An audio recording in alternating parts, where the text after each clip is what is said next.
Naghain ng resolusyon ng ilang senador para ihayag ang pakikidalamhati sa pagpanaw ng premyadong aktres na si Jacqueline Jose. Inalala rin ng mga kaibigan at nakatrabaho ni Jacqueline ang kanyang makulay na karera. Saksi, si Nelson Canlas. Tinitignan ka ng mga tao. Natural. Ngayon lang sila nakakita ng Diyosa. Ang sabi mo walang iwanan. Kahit na maputi na ang buhok ko at panot ka na, ang sabi mo may forever. Oo, Antoneta. Sinisiguro ko naman sa'yo. Hindi tayo maghihiwalay ng hindi ka patay. Hindi man ako naging magaling sa buhay ko. Ang sabi ko sa sarili ko, magiging magaling talaga akong ina. Badong. Sa katatawanan man o sa iyakan, sa TV o sa pelikula, hindi maikakaila ang galing ng premyadong aktres na si Jacqueline Jose. Mula sa pagsabak niya sa pagpapaseksi noong 1980s, Hindi naman offensive ang approach eh. I always believe na ginawa ko yung pelikula, I do not stand like a sexy, beautiful woman. I stand like the character. hanggang makilala siya sa natatanging estilo niya sa pag-arte at mabansagan pang Queen of Underacting. Paano ba ginagawa yung umaarte na Acting. parang hindi ka umaarte? Oo. I'm very kasi observant.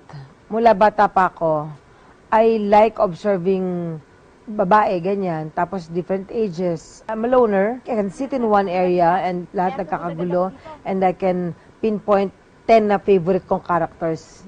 Yung ganun ako. Nakaukit na siya sa kasaysayan bilang nag-iisang aktres mula sa Pilipinas at sa buong Southeast Asia na tumanggap ng Best Actress Award sa prestiyosong Cannes Film Festival sa France noong 2016. Para yan sa pagganap niya sa pelikula ni Brillante Mendoza na Marosa. Who will not get emotional? This is Cannes Film Festival. This is big. I mean, especially in my country, not anyone can have a competition here or be nominated as a best actress. So this is big in my country right now. Pinangibabawan din niya ang mga naging pagsubok sa buhay. I never saw my dad. Wala kang desire to look Wala for akong him, to desire. search for No. him? Life goes on without you. Parang ganyan. Yeah, we're poor, so what? Kaya lang, yun nga, yung social awareness, bukas agad, bata pa ako. At sa likod ng kamera ay naging ina sa kanyang dalawang anak. I love them so much. They're my life. So, kung ano yung happiness nila, happiness ko na rin.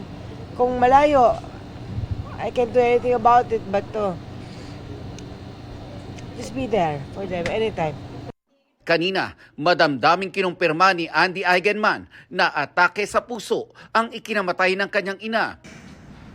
It's with great sadness that I announce the untimely passing of my nanay, Mary Jane Gok, better known as Jacqueline Jose.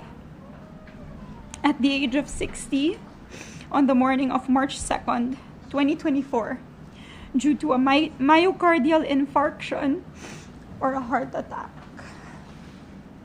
Nagpapasalamat si Andy sa mga nagmahal sa kanyang ina at hiniling na bigyan ng privacy ang kanilang pamilya sa panahon ng pagdadalamhati.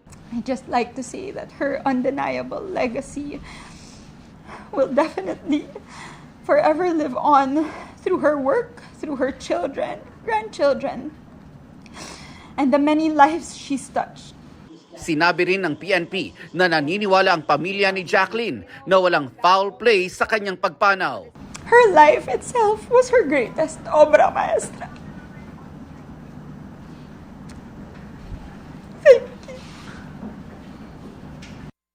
Ang makulay na karera ni Jacqueline, inalala ng kanyang mga kaanak, kaibigan at mga katrabaho. Gaya ni Alden Richards na nakasama si Jacqueline sa seryeng Mundo Mo'y Akin, Carmela, The World Between Us at iba pa. Sa kanyang post, sinabi ni Alden na ang sakit ng kanyang nararamdaman ay tila isang anak na nawala ng isang ina. Si Kylie Padilla, natatandaan pa raw ang heart-to-heart talks nila ni Jacqueline. Nagpapasalamat siya sa pagiging ina at kaibigan ni Jacqueline sa kanya nung nagsama sila noon sa seryeng Bolera. Hindi naman daw makakalimutan ni Andrea Torres ang malasakit ng kanyang Nay Jane. na nakasama niya sa 3 serye kabilang ang The Better Woman. Proud daw si Andrea na isa si Jacqueline sa mga humubog sa kanya bilang aktres. Inalala rin ni Marian Rivera ang kanyang nanay Florencia, ang role ni Jacqueline sa 2010 film na You to Me Are Everything na pinagsamahan nila. Si Katrina Halili, dinalaw pa raw at pinaglaanan ng oras ni Jacqueline kamakailan.